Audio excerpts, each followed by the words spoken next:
y eliminó algunos puntos polémicos. Entre lo que establece la legislación está: la decisión de ir a huelga deberá estar respaldada con un quórum del 50% de los trabajadores en la institución con sindicato y un 35% si no lo hay. Si la huelga se declara ilegal, los empleados deberán integrarse a sus puestos luego de 24 horas y no 48 horas como lo dicta la ley actualmente. Se elimina todos los artículos relacionados con huelgas en los servicios públicos esenciales. La disposición en esta materia queda como hasta ahora. El juez debe pronunciarse en 3 días hábiles sobre si la huelga es legal o ilegal. Se establece la oralidad de los juicios laborales, que podría reducir a la mitad del tiempo que por lo general tardan estos procesos, de 2 a 3 años, y no se prohíbe la contratación de trabajadores que vayan a sustituir a quienes están en huelga. Recordamos con este tema también lo que pasó en Moín cuando pues se iban a contratar personas, estaba la huelga de doña Laura. Tenemos en este momento como invitado a don Víctor Morales Mora, quien es el ministro de Trabajo. Muy buenos días, don Víctor. Buenos días, muchas gracias. Buenos días. Bueno, ya es realidad esta ley procesal laboral. ¿Qué tanto avanza la legislación laboral del país? Hay quienes dicen que esto es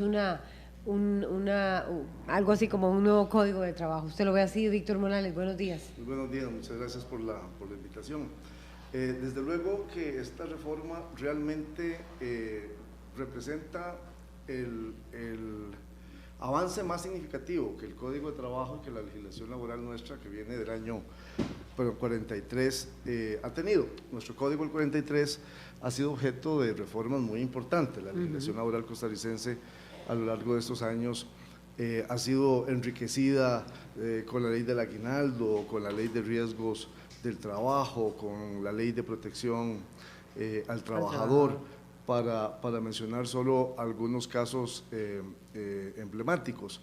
Y ahora se le adiciona, se incorpora a nuestro marco legal de naturaleza laboral la reforma procesal laboral, que es un proceso largo, ¿verdad? Es un proceso que viene desde el año 99 en el contexto de la concertación nacional convocada en aquel momento por el presidente Miguel Ángel Rodríguez, y que pues se ha llevado todos estos años, tanto en el Ministerio de Trabajo inicialmente, en el Poder Judicial, donde se hizo un trabajo realmente extraordinario. Sí, Yo creo que los magistrados estuvieron de acuerdo con eso. ahí es en donde se construyó, digamos, toda esta propuesta, porque el corazón, digamos, de la reforma, de ahí su nombre, digamos, de la reforma procesal, tiene que ver con la parte del proceso, el procedimiento que hay que cumplir para que en el caso de que un trabajador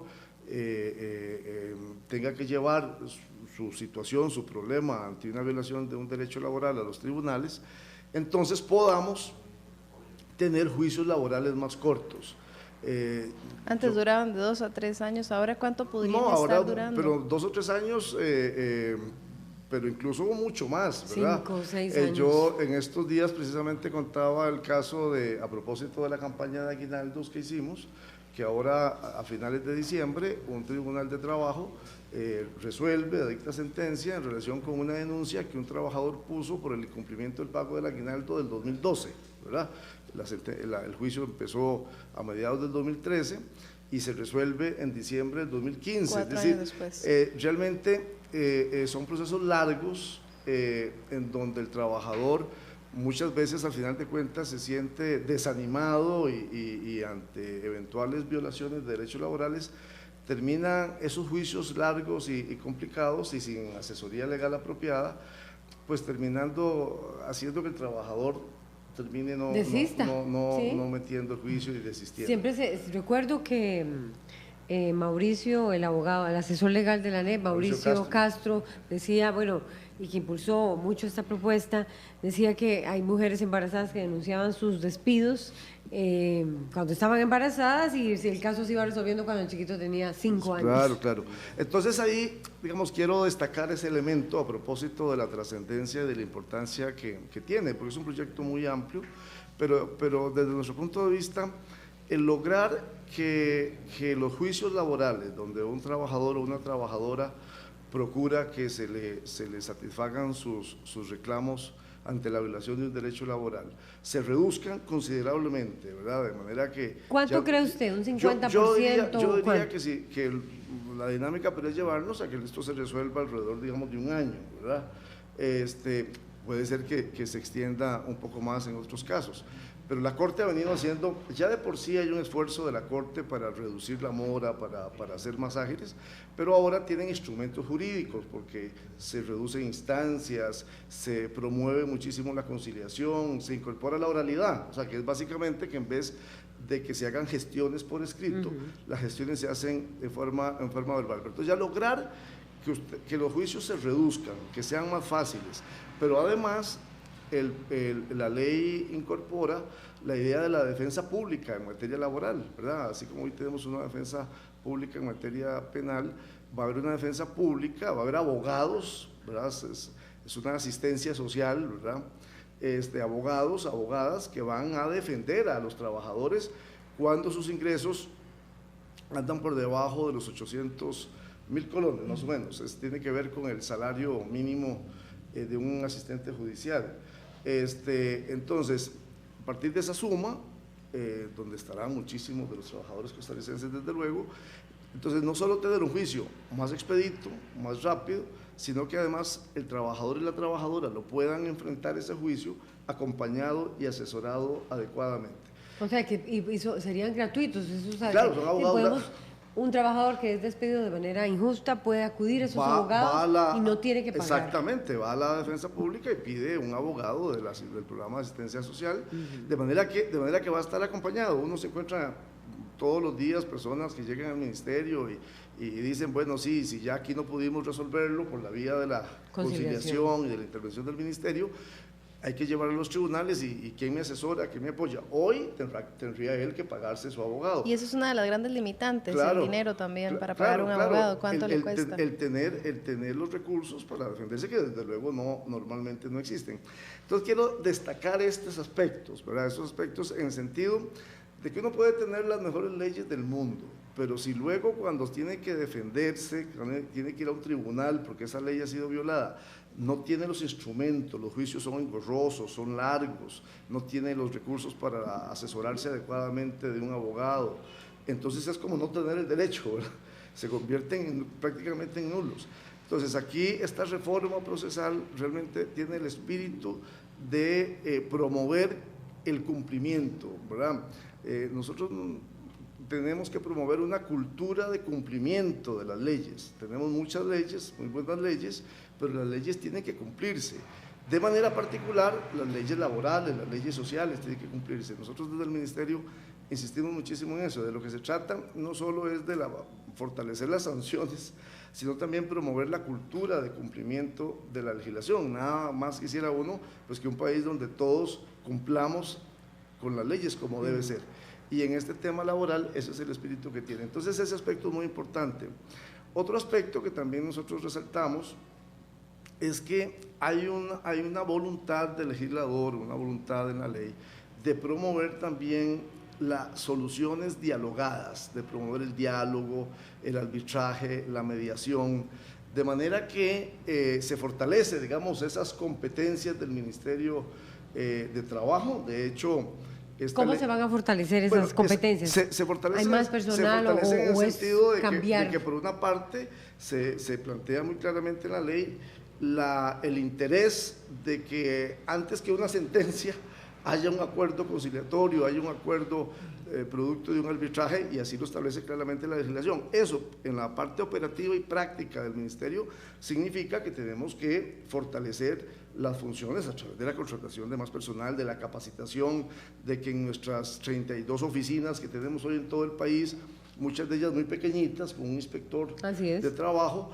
ahí vamos a fortalecer los servicios de conciliación. O sea, es que esta ley no solo mejora la parte que tiene que ver con un juicio, cuando ya la decisión es llevar el conflicto a que lo resuelva un juez mediante una sentencia, sino que además privilegia las soluciones conciliadas, ¿Y esto sería en el Ministerio de Trabajo o sería directamente en los tribunales de justicia? Aquí estamos hablando de la conciliación administrativa, ¿verdad? Desde luego que la primera fase de los juicios laborales también es buscar una conciliación. O sea, el espíritu de la legislación va muy orientada a favorecer la conciliación. Aquí me estoy refiriendo al fortalecimiento de la conciliación en el ámbito administrativo del Ministerio de Trabajo, de manera que podamos tratar de que muchos de los problemas laborales no lleguen a un juicio. Y si llegan a un juicio, además el juez va a insistir en la solución conciliada, y si no se logra una conciliación, además el juicio va a ser muchísimo más breve, más rápido y con mayor asesoría legal. El espíritu es realmente hacer muy ágiles, cumplir, muy expeditas los mecanismos para que la ley se cumpla, ¿verdad? Entonces, como la ley laboral va orientada a favorecer al más débil en esa relación laboral, al trabajador, de manera que con esto nos parece, se promueve la justicia social, se promueve la paz social y en última instancia se fortalece la democracia en un país como el nuestro, que lo que busca es tener una democracia más sólida, más vital, más fuerte. Y el otro punto es la huelga. Hay cambios en el tema de huelga, tan polémico que fue. El presidente estuvo a favor de esta propuesta, de esta gran reforma. Estuvieron los sindicatos, la iglesia se pronunció a favor. Esa es la otra pregunta que le quiero que me conteste en estos pocos minutos que queda, don Víctor Morales. No es simulando a Monseñor Sanabria, Rafael Ángel Calderón Guardia, el Partido Comunista, allá en los 40, pero aquí hubo conciliación también en este proceso. O sea, los magistrados estaban de acuerdo. El gobierno la apoyó, el gobierno de Luis Guillermo Solís, la apoyó también, la ANEP la impulsó muchísimo y otras organizaciones sindicales alrededor de la ANEP. Se asemejan de alguna manera a los años 40. Y dos, la huelga. Cambia algunos temas de la huelga. Importantísimo este tema. Desde luego que este es un ejemplo de un gran acuerdo nacional, ¿verdad? Esta ley solo es posible en virtud de que, de que se acercaron las posiciones de los empresarios, de los sindicatos, de los partidos políticos, desde luego el Poder Judicial, el gobierno de Luis Guillermo Solís. El presidente impulsó esto con toda fuerza y toda energía, y otros actores como la Iglesia Católica se han manifestado a favor. Recordemos que la legislación laboral costarricense, desde su artículo primero del Código de Trabajo, dice que está inspirada y fundada en los valores, en los principios cristianos de justicia social, ¿verdad? Y actualmente, y lo vuelve a reiterar ahora esta legislación. Entonces sí es, desde luego que se inscribe esta reforma dentro de ese gran espíritu de acuerdo nacional del 43, que hizo posible el Código de Trabajo mediante el acuerdo de las fuerzas políticas, del gobierno de Manuel Mora y su partido, de la Iglesia Católica, del movimiento social y sindical de la época. Hoy es posible la reforma procesal laboral en virtud de un gran acuerdo nacional, ¿verdad? Si no hay un gran acuerdo nacional, una legislación tan importante como esta es difícil de que avance, y eso hay que notarlo y registrarlo de esa manera. En segundo lugar, uno de los temas polémicos alrededor de esta legislación precisamente tuvo que ver con el tema de la regulación de la huelga en los servicios públicos esenciales, porque la huelga en los servicios públicos esenciales en Costa Rica ha estado prohibida, ese es el principio. Sin embargo, la huelga se hace en los servicios públicos esenciales. Entonces, el espíritu que originalmente se tuvo fue el de regularla, de modo que, aceptando que se da, establecer una regulación para que no se interrumpieran los servicios públicos. Bueno, digamos que este tema generó mucha polémica, mucha discusión, mucho debate, que incluso pues condujo al veto de la ley en su momento. Y pues a partir de todo el proceso que se ha desarrollado, el levantamiento del veto del vicepresidente en diciembre del 2014, etcétera, pues obviamente parte de ese acuerdo, ese proceso de construcción de acuerdos, es que en materia de huelga en los servicios públicos esenciales nos quedamos pues donde estábamos, digámoslo así. Sigue siendo prohibida, ¿verdad? Pero cambia un 50% el quórum de los trabajadores. Hay regulaciones, digamos, entonces hay regulaciones con respecto a porcentajes. El más importante, tal vez, y que fue también un tema de discusión, es que a partir de una sentencia de la Sala Constitucional de hace algunos años, digamos, se había creado un vacío con respecto a aquellos centros de trabajo donde no habiendo sindicato, los trabajadores se organizan y convocan una huelga. Entonces, ¿con cuántos 35. trabajadores? Bueno, entonces ahí hubo un punto de estira y encoge de tensión. Ahí fue porque los sectores los sindicales empresarios querían menos y los sectores empresariales querían más. Al final, precisamente en ese espíritu de concertación, de conciliar, se acordó que es el 35% de los trabajadores de ese centro de trabajo los que tienen que acudir a una asamblea en donde se acuerde ir a la huelga. Entonces, ese es el espíritu que hay ahí y lo recojo en esa idea. Esta legislación es un ejemplo claro de que es posible ponernos de acuerdo los distintos sectores de la vida nacional para construir legislación a favor de la gente. Y tenemos mucho trabajo que hacer todavía en el país, en otra serie de temas precisamente que requieren de ese espíritu de diálogo y de consenso. Hablando del tema de las huelgas, don Víctor, dice que no se prohíbe la contratación de trabajadores que vayan a sustituir a quienes están en huelga. Eso también es importante para garantizarle, claro, para garantizarle sí. al costarricense que el servicio se le va a seguir prestando. Sí, bueno, en la lista de temas, ¿verdad?, que precisamente fueron objeto de acuerdo en esta fase final, ¿verdad?, en que yo, desde luego, tengo que decirlo, hubo una enorme voluntad en la Asamblea Legislativa de todos los partidos, desde la presidencia del Congreso, de don Rafael Ortiz y los jefes de fracción reunidos en la Asamblea Legislativa actualmente para poder acercarse en estas posiciones, ¿verdad? Y igualmente, igual que con el porcentaje del 35%, en este tema que usted está mencionando, también fue un tema en el que hubo acuerdo y consenso para que las cosas sigan avanzando y tengamos la legislación que hoy tenemos en beneficio del país. Solo otro detalle que es importante es que hoy se firma, esperamos que hoy mismo se publique, y entrará en vigencia 18 meses después, ¿verdad? Así, no es que ya la semana correcto. entrante ya se puede aplicar esto, porque los cambios son tan importantes en términos del impacto presupuestario, de la adaptación institucional, de la capacitación del recurso humano, que se requiere un espacio de tiempo, y ese tiempo son 18 meses, de manera que a partir de su publicación, que esperamos sea hoy mismo o más tarde mañana, correrán 18 meses, que nos lleva a julio del año 2017, del año entrante, y a partir de ese momento, entonces, estos beneficios y estos temas que estamos hablando entrarán en vigencia, ¿verdad? Entonces ahora abrimos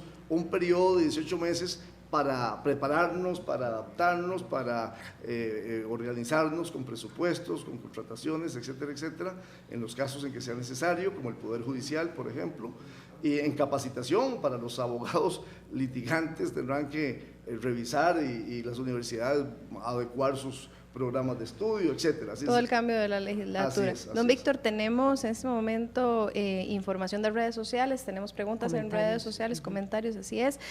Doña Sonia nos dice, la mayoría pensamos que fuimos despedidos injustamente y a veces no es así. ¿Quién determina eso? Bueno, precisamente cuando a un trabajador se le despide y el trabajador cree que no lo despidieron, que ha sido despedido con responsabilidad patronal, porque tienen que pagarle los derechos laborales, pues lo que pasa normalmente es que esa persona se acerca al Ministerio de Trabajo y el Ministerio promueve esa conciliación. Cuando esa conciliación no llega al acuerdo, al resultado que el trabajador busca, es cuando la alternativa que le queda es ir a un tribunal. Y claro, ahí es donde entra en plena vigencia lo que estamos diciendo. Cuando a ese trabajador alguien le dice, sí, pero si vas a un tribunal vas a durar en un juicio 3 o 4 años, de pronto ese trabajador termina diciendo, pues la verdad voy a buscar que me paguen cualquier cosa o no vuelvo, me retiro de esto. Aquí la idea es que ese trabajador tenga claro que si no logró resolverlo por la vía de la conciliación en el ministerio, que esperamos que pueda lograrlo ahí, diga la alternativa es ir a un juicio que va a durar meses y no años, y eso entonces además promueva y anime también por el lado de esa parte patronal, que por dicha son los menos, que están en el ánimo de no cumplir, lo mueva a decir, no, mejor llego a un acuerdo, mejor le pago al trabajador.